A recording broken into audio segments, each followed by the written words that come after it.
بسم الله والحمد لله والصلاة والسلام على رسول الله وعلى آله وصحبه ومن والاه رب اشرح لي صدري ويسر لي أمري واحلل عقدة من لساني يفقه قولي أحبتي في الله السلام عليكم ورحمة الله وبركاته. Tout d'abord, je remercie Allah Tabarak wa Ta'ala de m'avoir facilité ce déplacement et d'être en votre compagnie aujourd'hui. Et je remercie également les responsables de cette mosquée pour l'invitation. Qu'Allah Tabarak wa Ta'ala les récompense. Qu'Allah Azzawajal fasse que ce moment soit un moment de fraternité, d'amour et d'union entre nous, de spiritualité. Et juste pour ce qu'a dit mon frère Cheikh Hafidhahullah, en présentant, moi je me sens très petit dans le monde de la science. Et wallahi, c'est pas des paroles en l'air. Je me sens petit dans tous les sens du terme. Et j'implore Allah Tabarak wa Ta'ala de couvrir nos fautes, comme disaient nos ancêtres. Allahumma la tu'akhidhni bima yaqulun waj'alni khayran mimma yadhunnun waghfir lima la ya'lamun. Oh Allah, ne me punis pas pour ce qu'ils disent de moi. Pardonne-moi ce qu'ils ne connaissent pas de moi et fais que je sois meilleur que ce qu'ils pensent. Je suis votre humble frère, ni cheikh, ni grand da'i ou tout ça, ce sont que des titres. Moi je suis votre humble frère qui essaye d'œuvrer pour Allah Tabaraka wa Ta'ala en implorant notre Seigneur de nous faire miséricorde, d'accepter de notre part, de faire de nous des gens sincères et de faire qu'on soit utile là où on se trouve. Mes chers frères et sœurs, aujourd'hui on a rendez-vous avec un thème qui est très spécial. Notre thème aujourd'hui avec l'aide d'Allah Tabaraka wa Ta'ala est: imagine le prophète sallallahu alayhi wa sallam chez toi. Imagine le prophète sallallahu alayhi wa sallam chez toi. On sait tous que le prophète sallallahu alayhi wa sallam, c'est la meilleure créature qu'Allah Tabaraka wa Ta'ala a créée. Il est plus important à nos yeux que tous les humains de la terre, que nos parents, que nos enfants. Et on aura une foi complète que lorsqu'on aimera le prophète sallam plus que nos parents, nos enfants, le reste des gens, l'humanité entière, plus que nos biens, plus que notre propre personne. Le prophète sallallahu alayhi wa sallam, il est Khalil ar-Rahman, l'ami intime d'Allah Tabarak wa Ta'ala. Essaye d'imaginer que dans un mois, il va venir, il va toquer à ta porte. Est-ce que tu vas te diriger en te précipitant avec des larmes de joie, le sourire aux lèvres? C'est une scène inoubliable en disant Rasulullah, chez moi, c'est le plus beau jour de ma vie. Ou bien est-ce que tu serais pris de panique à ce moment-là? Il va rentrer chez moi, je suis pas à la hauteur. Il va voir ce qu'il y a à la maison. C'est une musiba, c'est une catastrophe. Essaye d'imaginer. Juste imagine. Nabi Assam, il rentre chez toi. Il voit l'état de ton foyer. Juste essaye d'imaginer qu'il rentre chez toi et qu'il te demande: ça c'est ta chambre, je peux la visiter? Et il rentre, il voit des posters, l'ordinateur avec un gros clip, ok? Ton smartphone, tu l'as laissé sur TikTok, tu es en train de scroller sur ce que faisaient les humoristes ou les influenceurs. Et le prophète, mais il ne connaît pas tout ce monde. Et il rentre dans ta chambre et il découvre. Et il te demande: c'est quoi ça? Qui sont ces personnes qui chantent, qui dansent dans ce clip? C'est quoi cet appareil là? C'est un téléphone, ya Rasulullah. C'est quoi ces gens qui parlent? Qui sont-ils? Tu les aimes? Oui. Pourquoi? Tu les suis? Qu'est-ce qu'ils t'apportent? Qu'est-ce qu'ils t'enseignent? Là tu seras pris de quoi? D'une gêne, d'une tristesse, ou tu seras à l'aise dans tes réponses? Chacun sait. Faut pas se voiler la face. Essaye d'imaginer que le prophète ensemble il commence à discuter avec toi. de ta fréquentation, de tes objectifs dans la vie. Lui qui, alayhi salatu wassalam, pendant toute la période où il a reçu la prophétie, il ne s'est pas reposé. Pourquoi? Pour qu'on puisse dire aujourd'hui La ilaha illallah Muhammad Rasulullah. Il a connu, comme vous le savez, des insultes, des moqueries. À la Mecque, ça a été difficile pour lui, alayhi salatu wassalam. Il part à Taïf, c'est compliqué. Il arrive à Médine, les batailles s'enchaînent. Badr, Uhud, Al-Ahzab, ça s'enchaîne. Des compagnons ont laissé leur vie. Pourquoi? Pour la cause de l'islam. Et 14 siècles plus tard, essaye d'imaginer qu'il rentre chez toi et il regarde le fruit de sa dawa. C'est devenu quoi? Est-ce qu'il serait fier en rentrant chez toi ou triste? Ma sœur, essaye d'imaginer que le prophète alayhi salatu wassalam, il rentre chez toi et que jusqu'à maintenant tu es hésitante par rapport au port du hijab. Et avec cette hésitation, ton code vestimentaire est très loin des enseignements de l'islam. À ce moment-là, ça serait quoi? Ça serait de la honte, de la gêne, des regrets? Mince, comment j'ai pu accueillir Rasulullah sallallahu alayhi wa sallam de cette manière? Ou est-ce que tu seras à l'aise? Il n'y a rien. Ne me dis surtout pas, il n'y a rien. Et même ceux qui font des efforts dans le din, à ce moment-là, leur seul souhait, ça serait quoi? Dommage, j'en ai pas fait plus. Pour montrer au prophète, Masha'Allah, regarde ce que tu as laissé. Derrière toi, il y a des gens qui continuent le travail. Il y a des gens qui appellent à Allah. Il y a des gens qui apprennent la religion. Il y a des gens qui propagent la science. Il y a des gens qui sont soucieux d'utiliser tous les moyens qu'ils ont. Pourquoi? Pour faire le bien, faire le khir. Essaye d'imaginer. Il rentre chez toi, ma soeur. Et il s'installe. Ta maman te demande quelque chose. Tu commences à hausser le ton. Tu parles mal à tes parents. Je ne sais pas si vous arrivez à imaginer un peu. C'est un échec. C'est une réalité ou pas? C'est un échec. Que un Nabi alayhi salam, il est chez toi et toi tu te comportes hyper mal avec tes parents. Lui qui a tant dit sur les parents. Alayhi salatu wassalam.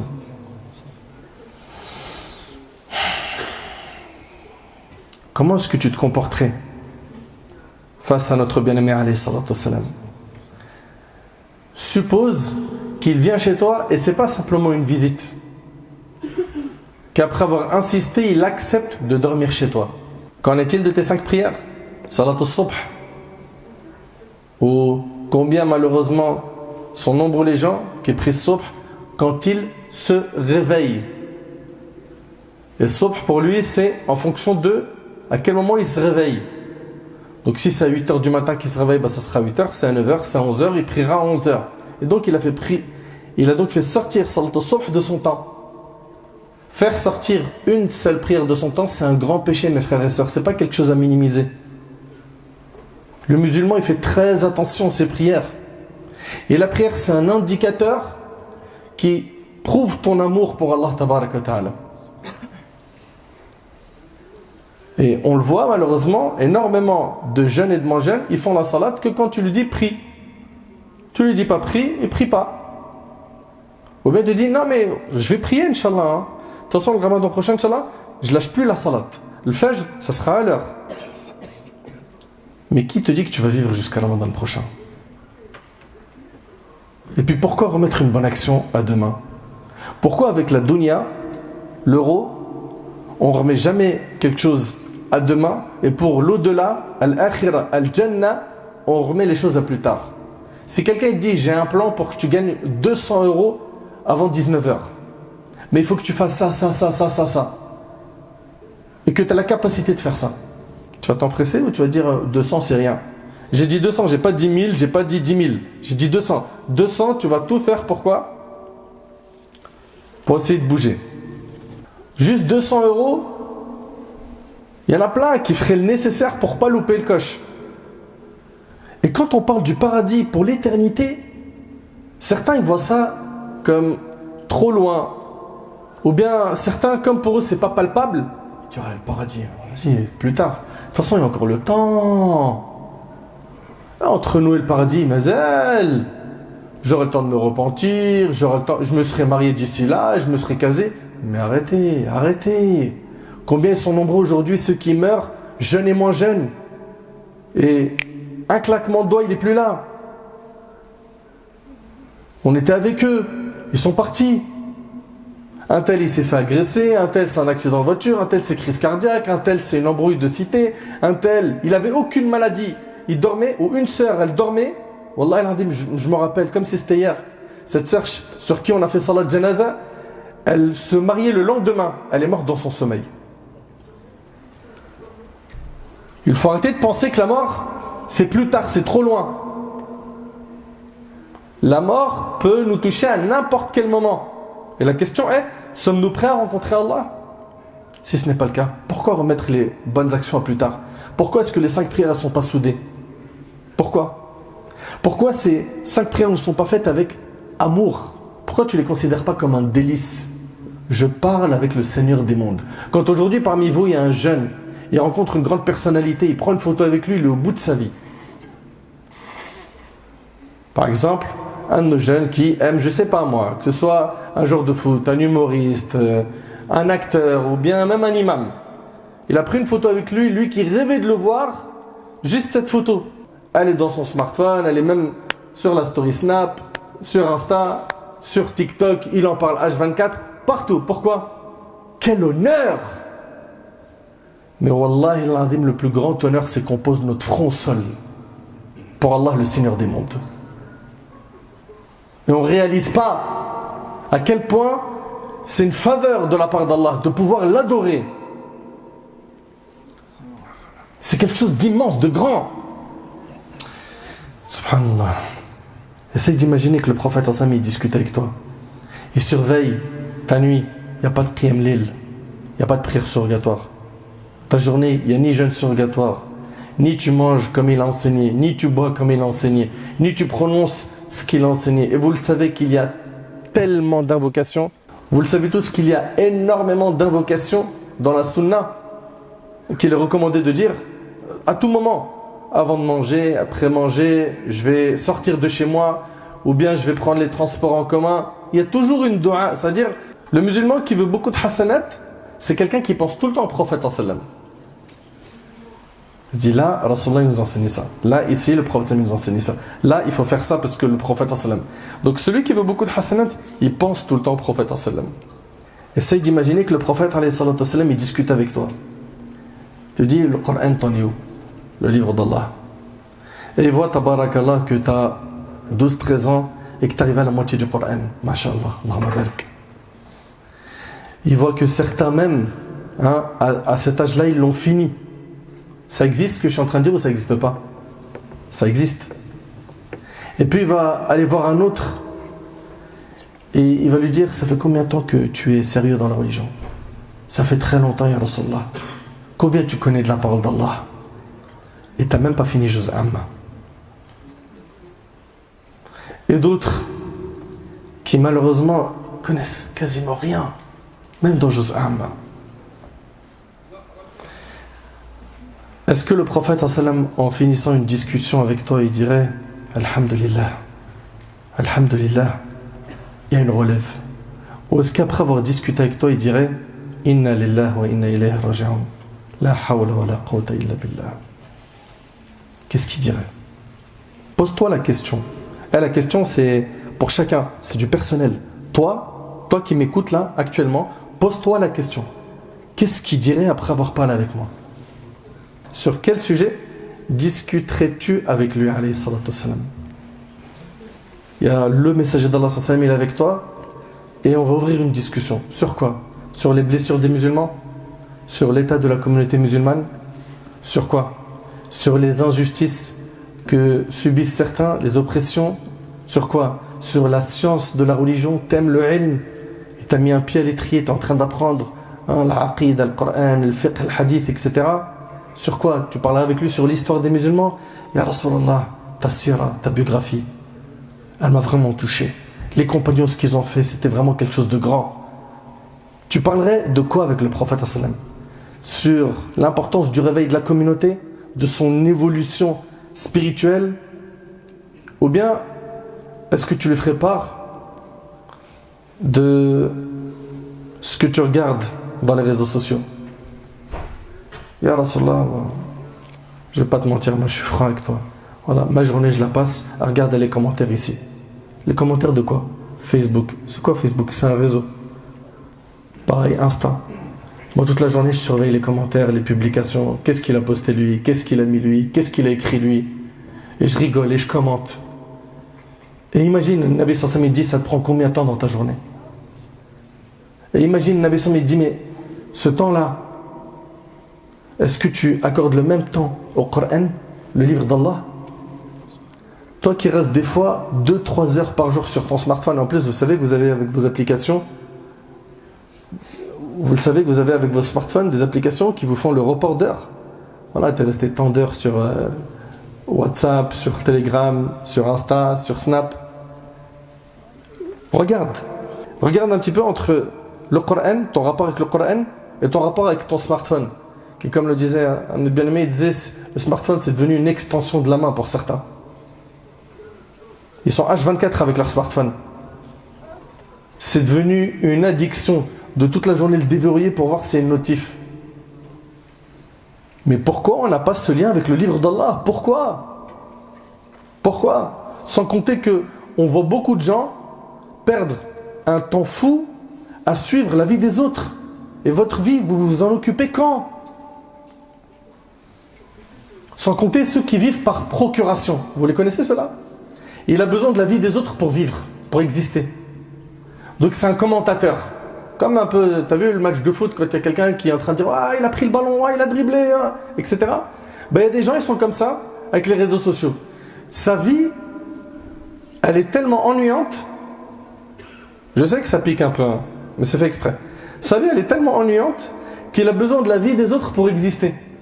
Oh, t'es pas au courant. Telle star de télé-réalité, c'est un truc de fou ce qu'elle a fait. Et ils sont là en train de lâcher les scoops toute la journée.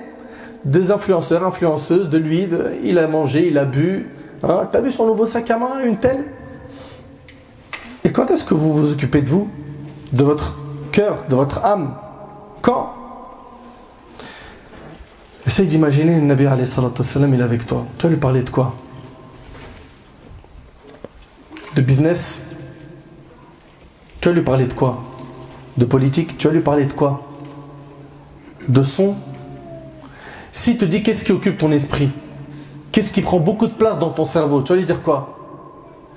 Moi j'aime trop les femmes, ya Rasulallah, je te dis la vérité, j'aime trop les femmes. Moi j'arrive pas à me retenir. Moi dès qu'une fille elle like, je regarde sa photo, je clique, je l'ajoute, je lui envoie un petit, je jette mon hameçon, je regarde un petit peu si la pêche sera bonne ou pas. Tu vas lui dire quoi, franchement? Posez-vous des questions les frères. Mes sœurs, posez-vous des questions. Pour revenir à notre sujet, imagine le prophète alayhi salatu wassalam chez toi. Les gens face à une telle situation, ils seraient en principe de 3 catégories. Une première catégorie, après avoir entendu que le prophète il va lui rendre visite, il va dire moi, la maison je vais la tuning. Je vais tuninger la baraque. Il me faut un écran plasma. Celui-là, il n'est pas bon, celui-là. Hein, on va mettre un vrai écran. Ok? Le frigo, il est trop petit. Parce que ce que je compte sacrifier comme bête et ce que je compte mettre dans le frigo, ce frigo, il n'est pas prêt. Ok? Moi, dans ma tête, c'est au moins 2 moutons, une centaine de poules. Non, il faut y aller là. Ça, c'est donc une catégorie de personnes qui va dire moi, je vais accueillir le prophète avec quoi? Un max de confort matériel. Cette catégorie de personnes, elle va mettre le paquet dans le matériel. Je vais repeindre les murs. Ces meubles-là, non, il faut faire un petit coucou chez Ikea. Ok, je crois qu'il faut la clim, il fait quand même assez chaud. Très bien. Donc la première catégorie de personnes, c'est une personne qui a ciblé quoi? Le matériel. Deuxième catégorie de personnes, c'est une personne qui dit le ramener chez moi, c'est pas l'honorer ça. Moi, il faut que je lui prenne un 5 étoiles, formule complète. Il faut qu'il soit dans le maximum du confort. Un hôtel où il y a tout. Tout. Avec les 3 repas. Ensuite, le troisième, il va dire moi, perso, C'est pas difficile, je sais que Nabi sallam le matériel, c'est pas ça qui lui parle. Et j'espère que tout le monde ici a l'état d'esprit du troisième. Le prophète sallam, il n'a pas été attaché à cette dunya. Il a toujours été attaché à l'autre monde. Alayhi salatu wassalam. Cette personne-là va tout faire pour accueillir un Nabi avec ce qu'il aime, à savoir la mise en pratique de la religion d'Allah. Dans la maison, il y a le Coran et il y a la Sunna qui sont mis en pratique. Si tu veux accueillir le prophète avec les choses qu'il aime, eh ben rappelle-toi de ce hadith. Le prophète il a dit: suivez ma Sunna et celle des successeurs bien droits et bien guidés. Accrochez-vous à cette Sunna. Mordez-y avec vos molaires.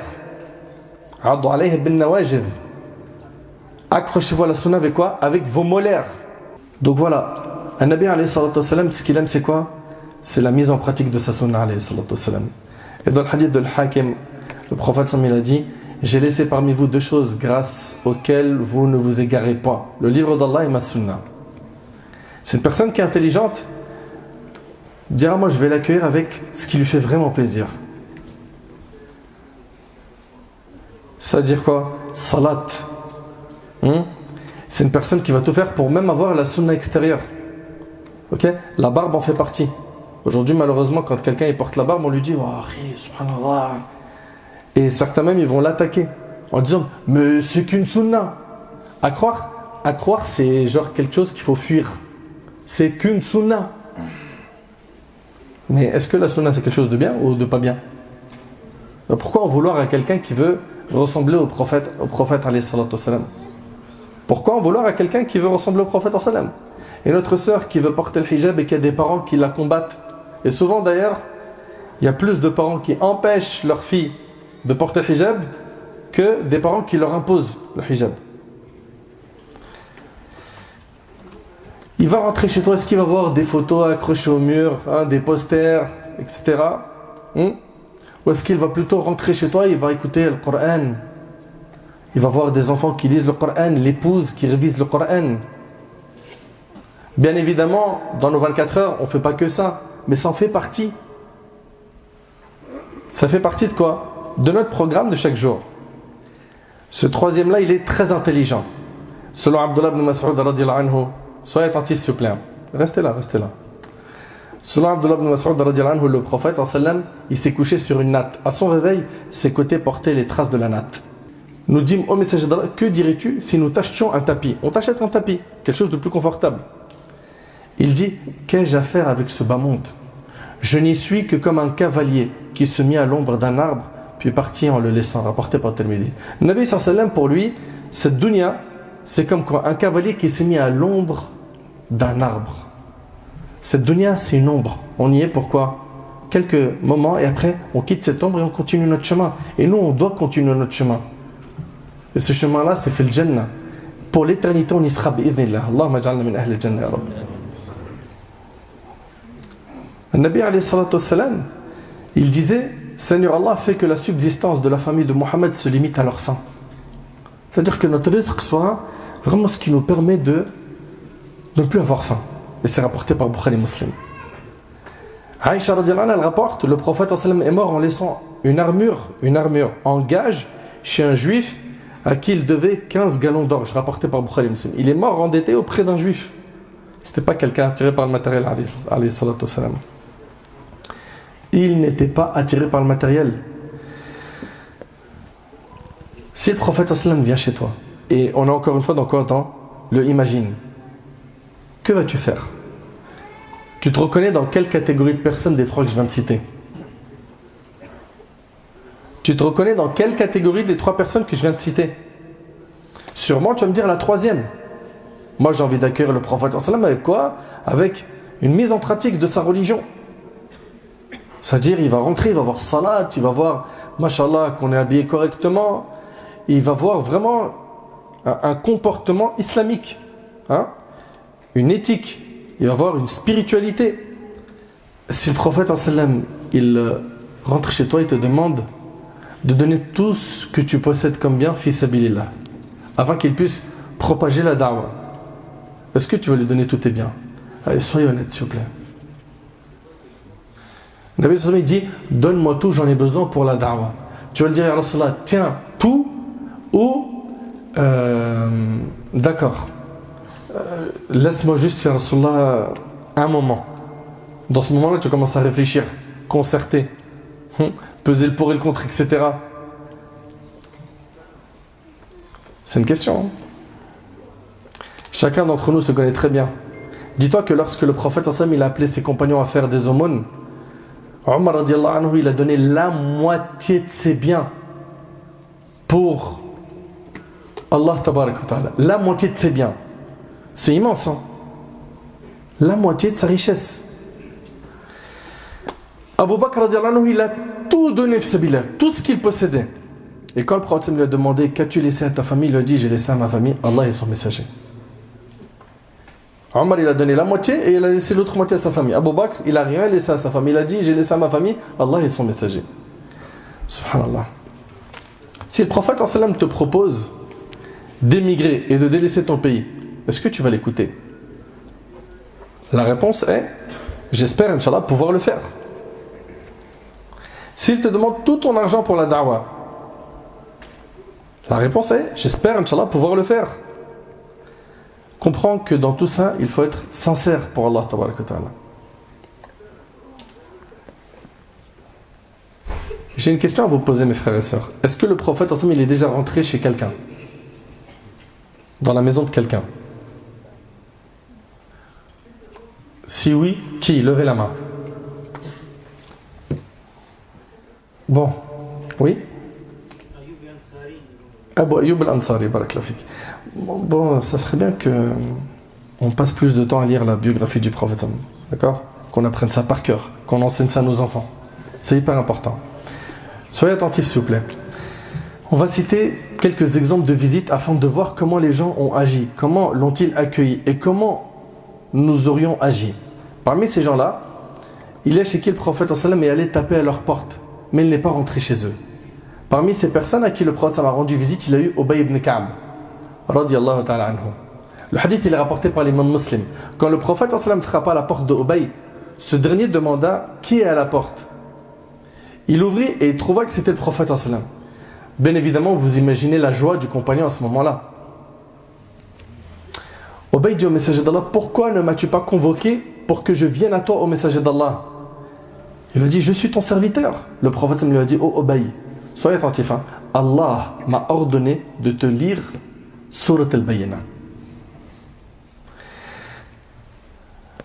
Si le prophète était venu de lui-même pour lui lire Surat al-Bayyinah, sans que ce soit un ordre d'Allah, ça aurait été un immense honneur pour le compagnon, n'est-ce pas? Ubay, radiyallahu anhu. Imaginez-vous que c'est Allah tabaraka wa ta'ala, le maître, le créateur des cieux et la terre, qui a envoyé son messager alayhi salam pour lui lire cette sourate. Ubay fut étonné, il demanda au prophète sallam, mon nom fut prononcé par Allah? Vous méditez un peu ou pas? Ubay il a dit, mon nom, il a été prononcé par Allah. Mon nom a été prononcé par Allah au-dessus des sept cieux. Il lui a dit oui. Et c'est un immense honneur. Est-ce qu'on est d'accord, oui ou non? C'est un immense honneur. Eh bien, je vous annonce une bonne nouvelle. Allah tabaraka wa ta'ala, il annonce également votre nom auprès des anges et il se vante de vous. Vous savez pourquoi? Parce que vous êtes ici. Selon Abu Hurayra radiyallahu anhu, le prophète sallallahu alayhi wa sallam a dit, il n'est pas un groupe de gens qui se réunissent dans l'une des maisons d'Allah pour réciter le Coran, l'étudier en commun, sans que la sérénité divine ne descende sur eux, que la miséricorde d'Allah ne les recouvre, que les anges ne les entourent de toutes parts et qu'Allah ne les cite parmi ceux qui sont auprès de lui. Non par nom vous êtes cités auprès d'Allah tabaraka wa ta'ala. Allahu Akbar. Et dans un hadith, Allah se vante de vous auprès des anges. Allahu Akbar. Le hadith il est rapporté par l'imam Muslim. Subhanallah.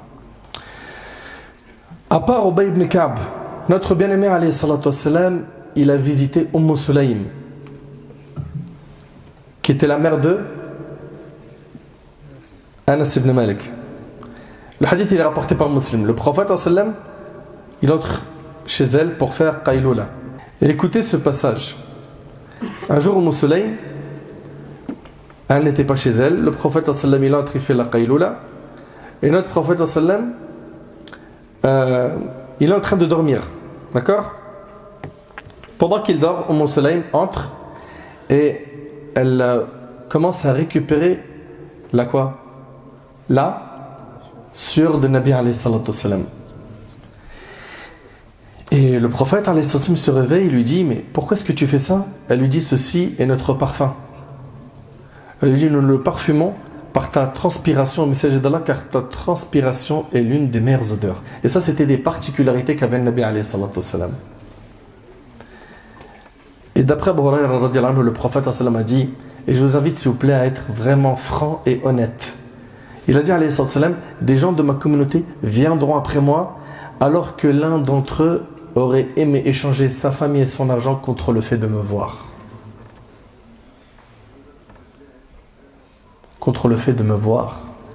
Le hadith il est rapporté par l'imam al-Hakim. Des gens de ma communauté viendront après moi alors que l'un d'entre eux aurait aimé échanger sa famille et son argent contre le fait de me voir. Un amour, subhanallah, qui est sincère, qui émane d'un cœur sincère. Subhanallah, Allahu Akbar. Le prophète sallam, il est rentré chez qui encore? Chez Jabir ibn Abdullah. La bataille des coalisés, vous la connaissez? Il y a eu Ghatafan et Quraysh qui se sont alliés pour attaquer Médine. Ils ont monté une armée de 10 000 hommes. Nabi alayhi salatu wassalam, il est informé de cela, il concerte ses compagnons et un compagnon va donner l'idée de quoi? De creuser des tranchées. Ce compagnon il s'appelle, pas tous à la fois, levez la main. Vas-y. Salman al-Farisi, bravo. T'as quel âge? 12 ans. Voilà, ça c'est des relèves ça, mashallah. Qu'Allah il le protège, qu'il le bénisse. Salman al-Farisi donne donc cette idée. D'ailleurs ils ont même été très choqués de voir, quand ils sont arrivés à l'entrée de Médine, de voir ces tranchées. Ils ont dit, mais ça c'est une ruse que les Arabes ils connaissent pas.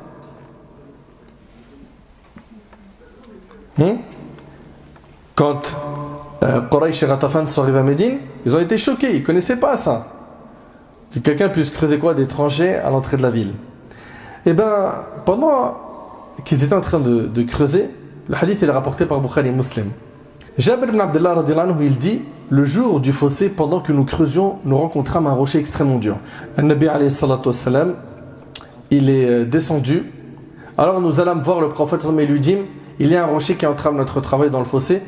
J'y descends, dit-il. Puis il se leva et avec une pierre serrée sur son ventre, tant il avait faim, car nous n'avions pas mangé depuis 3 jours. 3 jours, hein.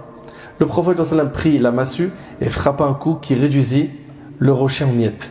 Alors je pris la permission du prophète sallam pour rentrer chez moi. C'est Jabir qui raconte. Il est parti voir son épouse et il lui a dit: j'ai constaté que le prophète sallam il a très faim. Est-ce que tu as quelque chose à manger? Elle lui a dit: nous avons de l'orge et une petite chèvre. De l'orge et une petite chèvre. Alors j'ai égorgé la chèvre et ma femme a moulu l'orge et nous avons mis la viande dans le pot. Puis quand la pâte eut levé et que la viande était presque cuite, je partis voir le prophète alayhi salatu wassalam et il lui a dit en aparté: nous avons égorgé une bête et moulu un peu d'orge, viens donc manger avec 1 ou 2 hommes. 1 ou 2 personnes. Pourquoi? Il n'y a pas beaucoup de nourriture. Alors qu'en mon fort intérieur, je souhaitais qu'il vienne tout seul à cause du peu de nourriture que nous avions. Mais quand je lui décrivis ce que nous avions préparé, il me répondit: tu as préparé beaucoup de nourriture. Dis à ta femme de ne pas toucher à la nourriture jusqu'à ce que j'arrive. Le prophète sallam, il s'adresse aux compagnons, ils sont en train de creuser. Ok? Et il dit: oh, vous qui creusez, Jabir a préparé à manger. Jabir lui a dit: viens avec 1 ou 2 hommes. Je ne sais pas si vous réalisez. Il dit: oh, vous qui creusez, Jabir a préparé à manger. Dépêchez-vous de venir manger. Ça fait 3 jours. 3 jours que Nabi alayhi salatu wassalam, les Sahaba, ils n'ont pas mangé. Donc, Jabir il fait cette annonce. Alors les muhajirines se levèrent et les ansar se levèrent aussi. Quand Jabir rentra chez lui, il dit à sa femme, pauvre de nous. Je ne sais pas si vous imaginez. Ceux qui sont mariés le savent. Hein. Quand vous avez préparé votre femme, vous lui avez dit voilà, j'ai 2-3 amis qui viennent, et après tu dis finalement ils seront 15. À la cuisine, c'est chaud. C'est la pression maximale. Pourquoi tu m'as fait ça en dernière minute? Là, c'est tous les musulmans qui creusaient. Ok, et ça fait 3 jours, ils n'ont pas mangé. Jabir il dit, pauvre de nous. Le prophète a invité à manger tous les muhajirines et les ansar qui creusaient avec nous. Elle lui demanda, le prophète, t'a-t-il préalablement demandé ce que nous avons préparé? Il répondit oui. Alors elle dit, Allah et son prophète savent bien ce qu'ils font. Allahu Akbar. Allahu Akbar. Nous lui avons dit ce que nous avions. Le prophète vint à la tête du groupe. L'épouse de Jabir, Suhayla bint Muawidh al-Ansariya, lui sortit la pâte sur laquelle il souffla et demanda la bénédiction. Puis, il alla vers le pot de la viande et il a fait la même chose. Ok? Ensuite, il dit à Jabir, fais venir une boulangère pour faire cuire le pain avec ta femme. Et il dit à sa femme, servez du pot et laissez-le sur le feu. Les gens qui étaient venus avec le prophète étaient 1 millier. 1000 personnes. 1000. C'est pas j'en ai rajouté 8 pour l'invitation. 1000. Il les fit asseoir à table 10 par 10. 10 par 10, il rentre, il mange. Il n'a pas mangé depuis 3 jours. Essaye d'imaginer. Ok, il mange jusqu'à se rassasier. Après, on en fait rentrer 10. Et je jure par Allah qu'ils mangèrent à satiété et qu'à la fin, il restait de la nourriture. Allahu Akbar.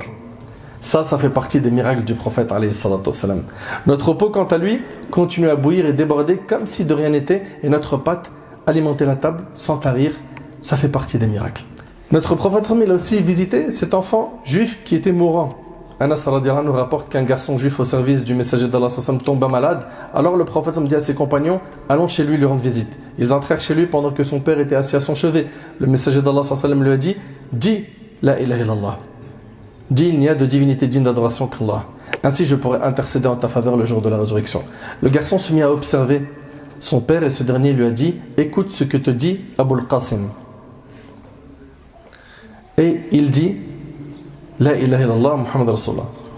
Il a dit, je témoigne qu'il n'y a de divinité digne d'adoration qu'Allah et je témoigne que Muhammad est le messager d'Allah. Le prophète me dit, louange à Allah qui l'a sauvé du feu de la géhenne. Et subhanallah, dans ce hadith, on y voit quoi? Qui est rapporté par l'imam al-Bukhari. On y voit que notre bien-aimé alayhi salatu wassalam, il était très soucieux de quoi? De propager le din là où il avait les moyens de le faire. Alayhi salatu wassalam. Prêcher, bien évidemment, ça demande quoi?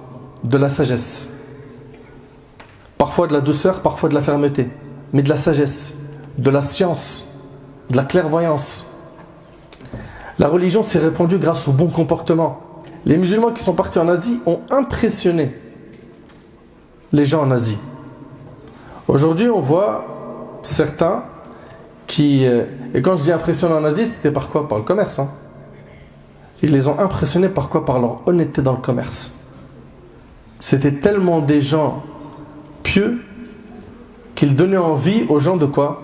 De se convertir à l'islam. C'est-à-dire, vous imaginez, leur marché, c'était une da'wa. Aujourd'hui, tu vas dans certains marchés, tu fais attention à tes poches. C'est pas tu vas aller là-bas, ta foi elle va augmenter. C'est tu fais bellec. J'ai toujours mon portefeuille ou pas? Alhamdoulilah. Ah, mon smartphone, je l'avais mis ici. C'est triste. Et voilà, ils faisaient très attention quand ils étaient dans leur commerce. On venait par exemple acheter chez quelqu'un, il disait aujourd'hui, alhamdoulilah, j'ai bien vendu, va plutôt chez mon frère.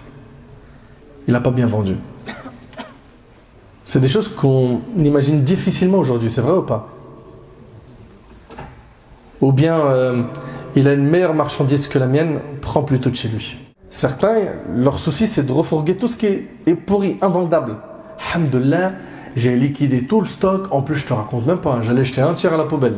Oh là là, j'en ai eu des pigeons aujourd'hui. Miskin. Mesquine, qu'est-ce que tu as perdu en récompense? Tu as triché, tu as trompé les musulmans, ou même des non-musulmans, t'as pas honte, franchement. Des fois, on voit des gens qui ont un comportement, mashallah, sunna, etc. Tu dis, allez, on part avec lui sur du commerce, et à la fin, tu regrettes. J'ai dit des fois, pas tout le temps. Ok? Ça, c'est pas normal, ça. Ce n'est pas normal. Wallah al-azim, j'ai même entendu des musulmans dire, hey, tu veux monter un projet? Frère, vise quelqu'un qui n'a pas l'islam, c'est mieux. Qu'est-ce que c'est triste. Il faut se remettre en question. Enfin, la dernière histoire avec laquelle on va clôturer, Inch'Allah, notre rencontre, c'est celle d'Abu Ayyub al-Ansari radiyallahu anhu. Notre prophète, alayhi salatu wassalam, il arrive à Médine, et comme vous le savez, le prophète, il dit, laissez cette chamelle, okay, là où elle s'arrêtera, c'est ici que je vais donc habiter. Et subhanallah, Nabi alayhi salatu wassalam, il va être hébergé chez qui? Chez Abu Ayyub. La chamelle, elle s'arrêtait devant sa maison. Il est resté 7 mois chez ce compagnon. 7 mois chez Abu Ayyub al-Ansari radiyallahu anhu. Je ne sais pas si vous imaginez le mérite, l'immense honneur qu'a connu ce noble compagnon radiyallahu ta'ala anhu. Un immense privilège. 7 mois. Il y en a, ils souhaitent juste voir le Nabi sallallahu alayhi wa sallam en rêve. Le prophète il a dit, Man ra'ani fil manam faqad ra'ani haqqa fa inna shaytan la yatamathalu bi. Celui qui m'a vu en rêve m'a réellement vu, car le diable ne peut pas prendre mon apparence. T'imagines? Là, c'est 7 mois chez lui. Allahu Akbar. Regardons maintenant ce qu'Abu Ayyub radiyallahu anhu a fait pour accueillir le prophète sallallahu alayhi wa sallam. Sa modeste maison était sur 2 niveaux. Il y avait un rez-de-chaussée et un étage au-dessus. Abu Ayyub proposa au prophète sallallahu alayhi wa sallam par respect d'habiter au premier étage. Mais le prophète sallallahu alayhi wa sallam refusa et il lui a dit qu'il serait mieux qu'il reste dans le rez-de-chaussée. Pourquoi? Parce qu'il y a des va-et-vient, des gens qui viennent le visiter. Pour pas donc le déranger, c'est plus facile pour lui d'être au rez-de-chaussée. Ça éviterait de déranger constamment Abu Ayyub. Subhanallah. Abu Ayyub il monte au premier étage avec son épouse. Donc ils sont ensemble, ok? Abu Ayyub il dit à sa femme, allons-nous dormir au-dessus du prophète sallallahu alayhi wa sallam? Sa femme lui demande, que faire donc? Il lui a dit que chacun d'entre nous prenne un coin dans l'extrémité de la chambre pour pas être au-dessus de lui. Et donc ils se sont rapprochés du mur et ils passèrent une nuit qui n'était pas facile. Le lendemain, il va voir le prophète, il lui a dit, Ya Rasulallah, monte-toi à l'étage.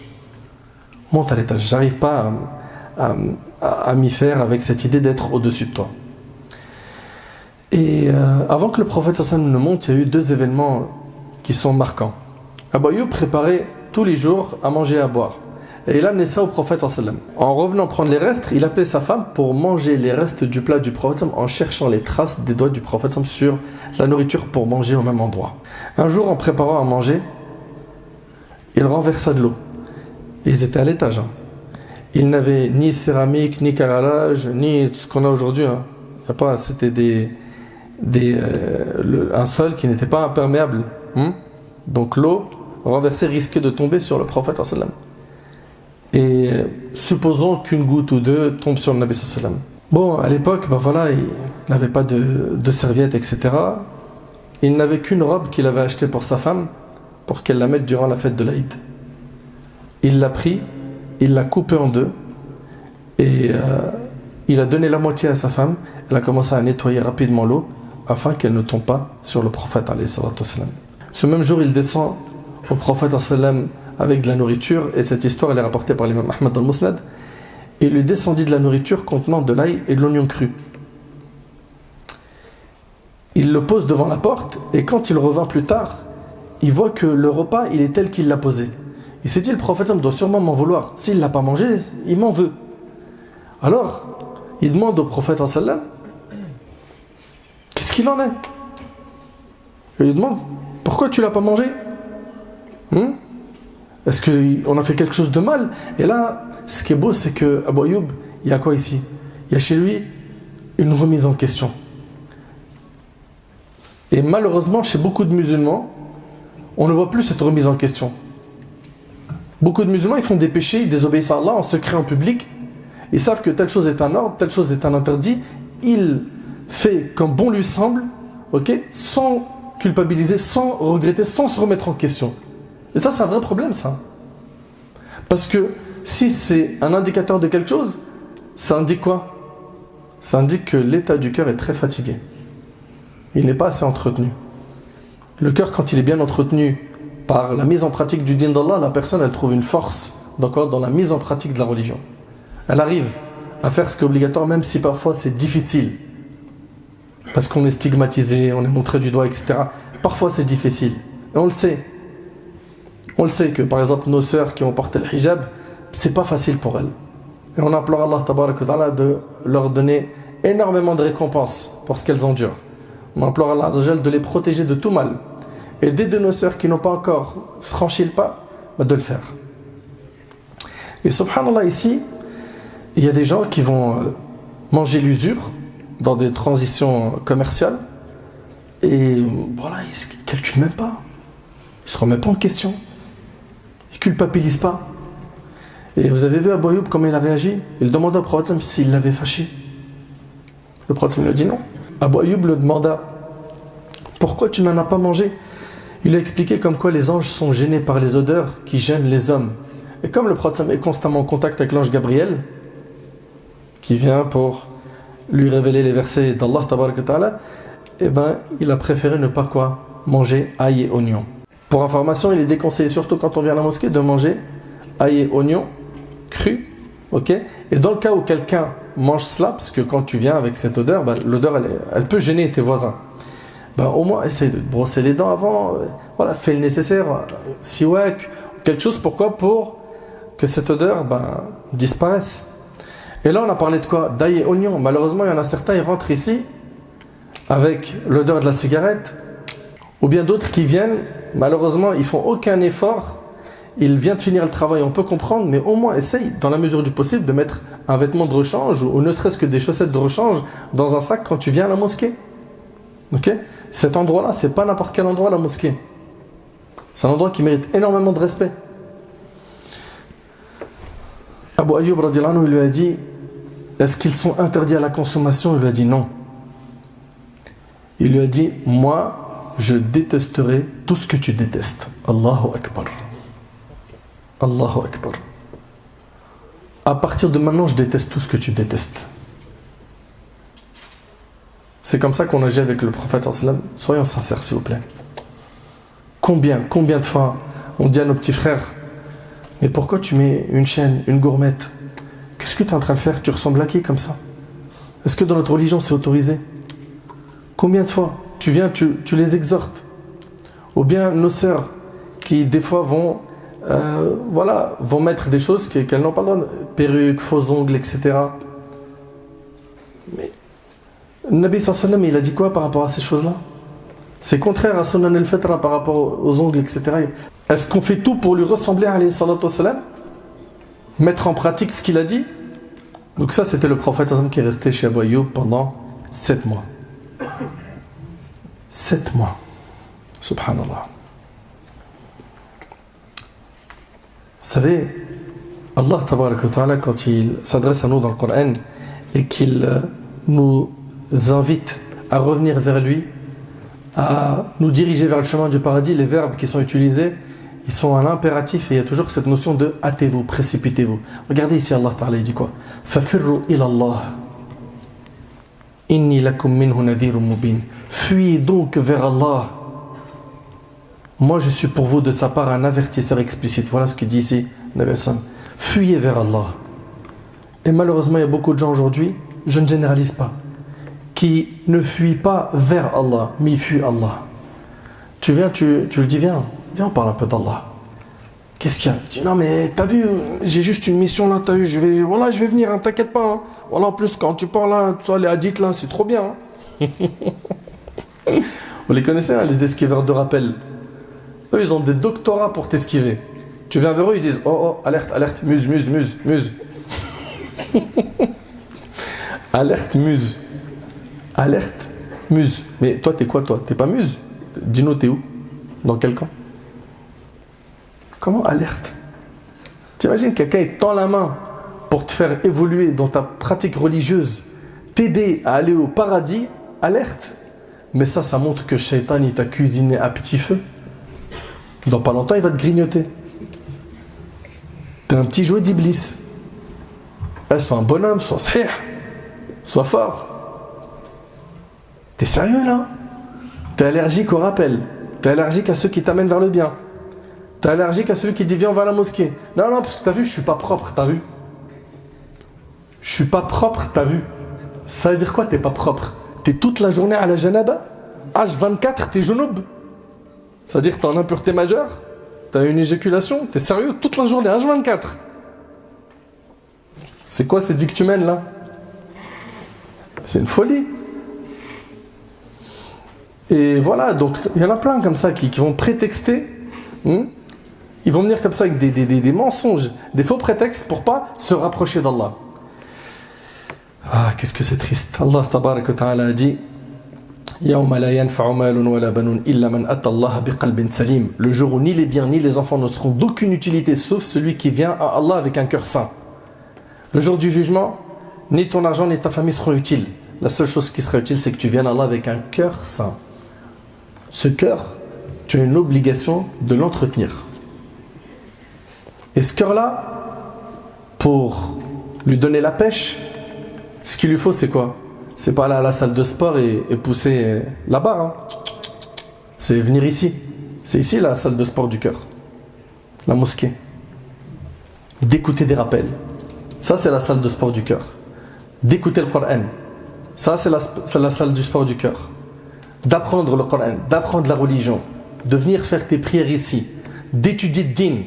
Ça, c'est la salle du sport du cœur. On les voit toute la journée, ils sont là, ils se prennent la tête sur quoi? Sur leur apparence.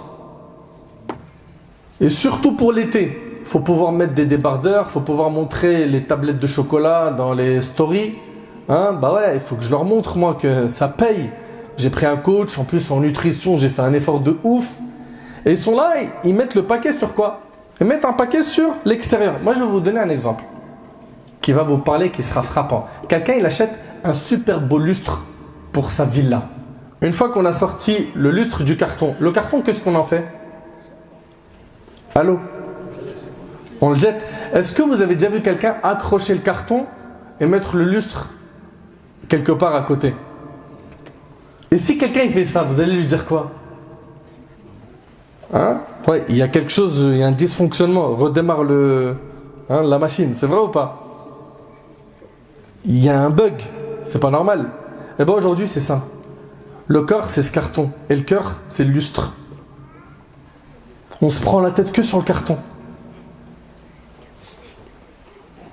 On se prend la tête sur le carton. Ah, le carton, t'as vu comment il est? Waouh, mashallah. Lourd. Vous prenez la tête sur le carton et le lustre. Mais c'est ça le plus important. C'est le cœur. Et le cœur, je le répète, c'est là-dedans où il y a quoi? Il y a la foi. Et la foi, elle augmente avec les bonnes actions et elle diminue avec les péchés. Ibn al-Qayyim, rahmallah, il dit des paroles merveilleuses. Il dit que la foi de la personne devient complète avec deux choses. Savoir différencier le bien du mauvais. Savoir les différencier déjà. Wallah al-Azim, c'est une catastrophe qu'aujourd'hui, il y en a certains, ils n'arrivent même plus à faire la différence entre ce qui est bon et ce qui ne l'est pas. Le mal, il le voit comme quelque chose de bien. Tu dis aux petits jeunes, mais qu'est-ce que tu fous dans une chicha avec toutes ces filles, qu'est-ce que ce son? Il dit, mais qu'est-ce que... Ouais, arrête, il y a quoi? J'ai fait quoi? Il n'y a rien, t'abuses toi aussi. Khalouna naïch un peu. C'est ça la vivance. La vivance, elle est dans la désobéissance d'Allah.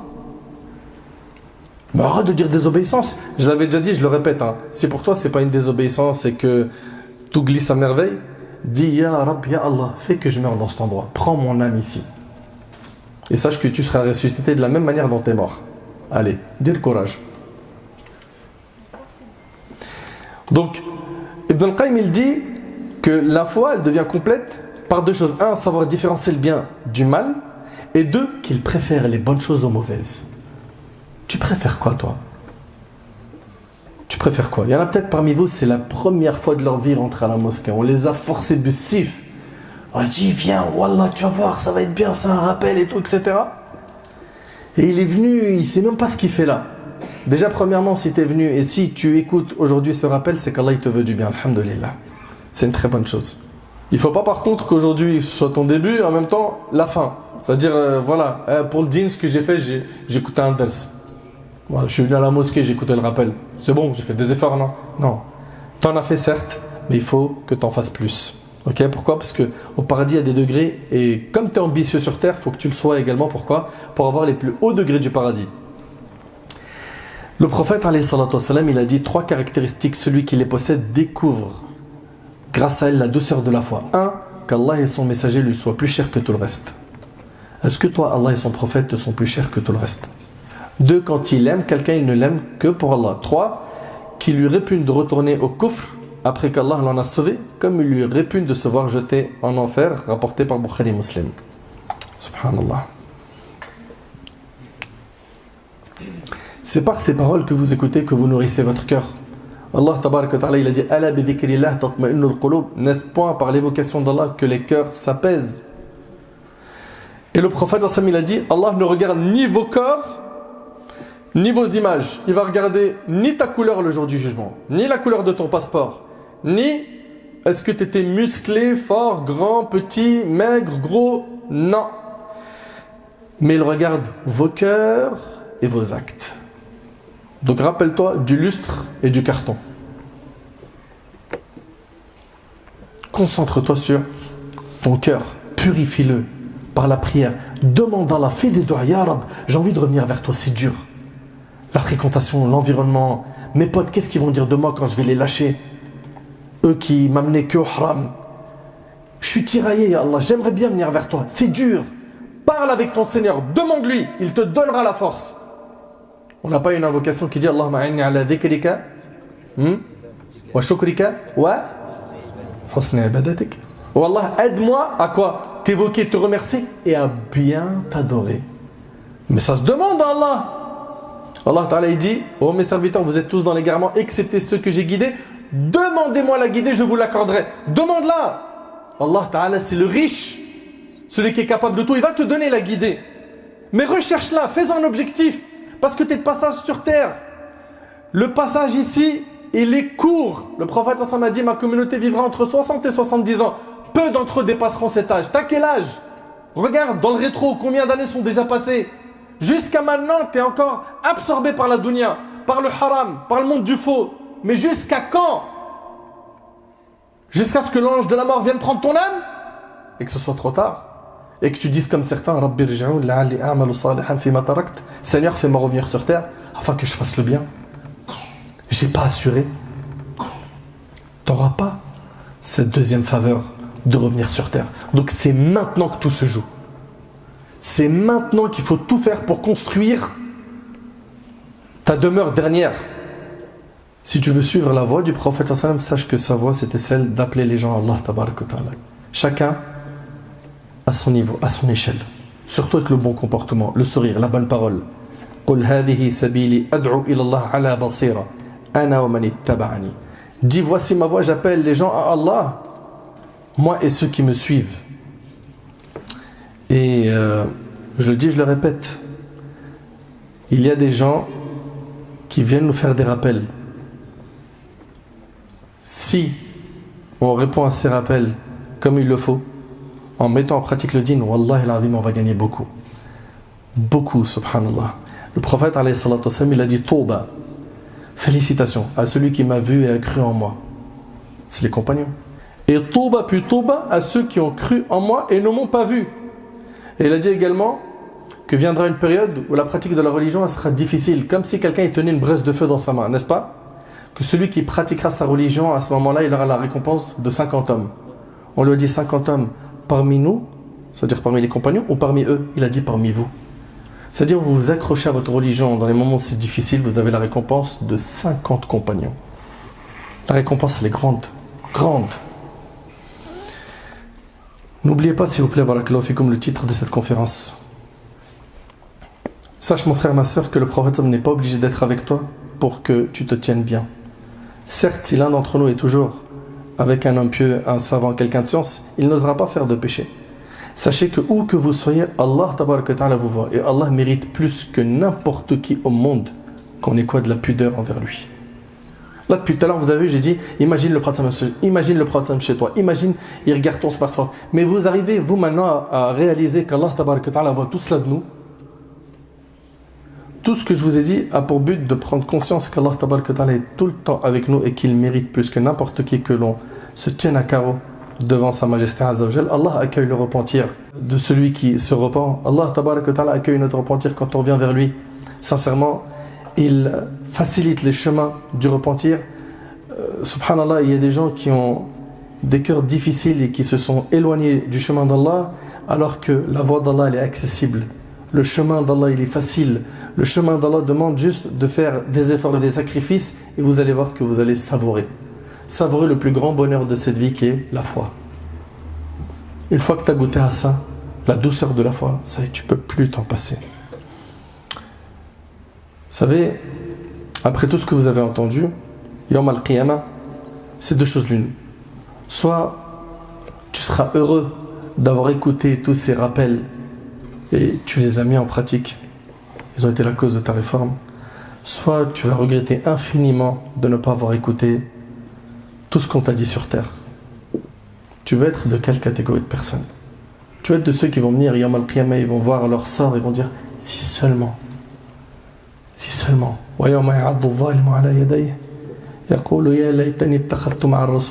Si seulement j'avais suivi le chemin du prophète. Ça c'est dans le Coran. Tu veux être de ceux qui vont regretter? Empresse-toi donc mon frère ainsi que toi ma sœur de revenir vers Allah et d'adopter l'attitude, le comportement de notre bien-aimé alayhi salatu wassalam, de suivre ce modèle qui est le modèle qu'Allah tabaraka ta'ala a envoyé pour l'humanité. Ne soyons pas dans l'insouciance. Revenons vers Allah avant qu'il soit trop tard. Et alhamdulillah, la porte du repentir, elle est encore ouverte. Alhamdulillah, quand tu reviens à Allah subhanahu wa ta'ala, Allah il se réjouit de ton repentir. Allah subhanahu wa ta'ala, il peut même changer tes mauvaises actions en bonnes. Il va te faciliter la voie de la guider et tu verras que tu pourras vivre enfin une vie pleine de bonheur, une vie stable, une vie pleine de joie et de spiritualité, une vie qui est magnifique. Et ça, c'est juste un avant-goût ici sur terre. Et dans l'au-delà, là, ça sera quoi? Al-Jannah. Allahumma ja'alna min ahli al-Jannah, ya Rabb. J'implore Allah tabaraka wa ta'ala de nous pardonner nos manquements. Et j'implore Allah subhanahu wa ta'ala de nous ramener vers la voie de notre bien-aimé alayhi salatu wassalam. Je vous remercie énormément pour votre écoute attentive. J'implore Allah subhanahu wa ta'ala de vous récompenser. J'implore Allah tabaraka wa ta'ala de nous pardonner nos manquements.